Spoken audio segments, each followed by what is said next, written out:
हूअं त अक्सर माण्हू पंहिंजो जिस्मानी वज़न घटाइण जी कोशिशि कंदा आहिनि, पर कुझु माण्हू अहिड़ा बि हूंदा आहिनि जेके चाहींदा आहिनि त संदन वज़न वधीक हुजे। पर वज़न घटाइण जीअं वज़न वधाइण बि को सवलो कमु न आहे। इन जा मुख़्तलिफ़ सबब थी सघनि था, जीअं जीन्स, दवाऊं, दबाव, को तिबी मसइलो, ज़हनी सिहत जा मसइला जीअं डिप्रेशन, ज़हनी बेचैनी वग़ैरह। जेकॾहिं अव्हां जिस्मानी वज़न वधाइण चाहियो था त ईअं बि मुमकिन आहे, पर इहो रातो राति न थींदो। अव्हां खे इन लाइ कोशिशि करणी पवंदी। जेकॾहिं अव्हां लाइ जिस्मानी वज़न वधाइण में ॾुखियाई आहे त सुठो ख़्याल इहो ई आहे त डॉक्टर सां राब्तो करणु घुरिजे। सिहत जा कुझु मसइला जीअं हाज़मे वारे निज़ाम जूं बीमारियूं वज़न में घटाइण जो सबबु बणिजंदियूं आहिनि। इन खां सवाइ मीटाबॉलिज़म बि तेज़ थी सघे थो, त इन्हनि सबबनि खे ॼाणे इन्हनि जो इलाज कराइण जिस्मानी वज़न में वाध लाइ मददगार साबित थींदो। कुझु माण्हू दॿाउ या डिप्रेशन दौरान जिस्मानी वज़न खां महरूम थी वेंदा आहिनि ऐं वज़न में वाध सुठी सिहत लाइ ज़रूरी हूंदी आहे। ईअं थियण ते ज़रूरी आहे त कंहिं डॉक्टर खां मदद वरिती वञे, त जीअं उहो खाइण जी ख़्वाहिश न थियण ऐं जिस्मानी वज़न में घटिताईअ जो सबबु बणिजंदड़ जज़्बाती मसइलनि जी जांच करे हल कढी सघे।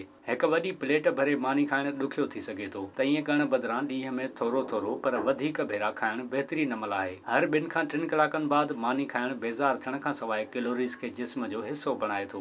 जिस्मानी तवानाई वधाईंदड़ शरबत या जूसिस कैलोरीज़ हासिल करण जो सवलो ज़रियो आहिनि, जेके पेट ते भार बि नथा विझनि। विटामिन्स ऐं ग़िज़ाइयत सां भरपूर शरबत इन हवाले सां बहितरीन हूंदा आहिनि, जॾहिं त वधीक कैलोरीज़ वारनि शरबतनि खे तरजीह ॾेई सघिजे थी, जीअं खीर ऐं जूस वग़ैरह। पर डाइट शरबतनि खां पासो करणु घुरिजे। जेकॾहिं जिस्मानी वज़न वधाइण चाहियो था त जिस्म मज़बूत कंदड़ वर्ज़िश खे तरजीह ॾियणु घुरिजे, पर इहा बि डॉक्टर जी सलाह सां करणु घुरिजे। वज़न खणण सां कुझु कैलोरीज़ त सड़ी वेंदियूं आहिनि, पर इन सां ॾोरा ठहंदा आहिनि। वर्ज़िश सां खुराक जी ख़्वाहिश बि वधंदी आहे, जंहिंसां वधीक मानी खाइण में मदद मिलंदी। विज़िट कयो अवामी आवाज़ मीडिया ग्रुप जी वेबसाइट awamiawaz.pk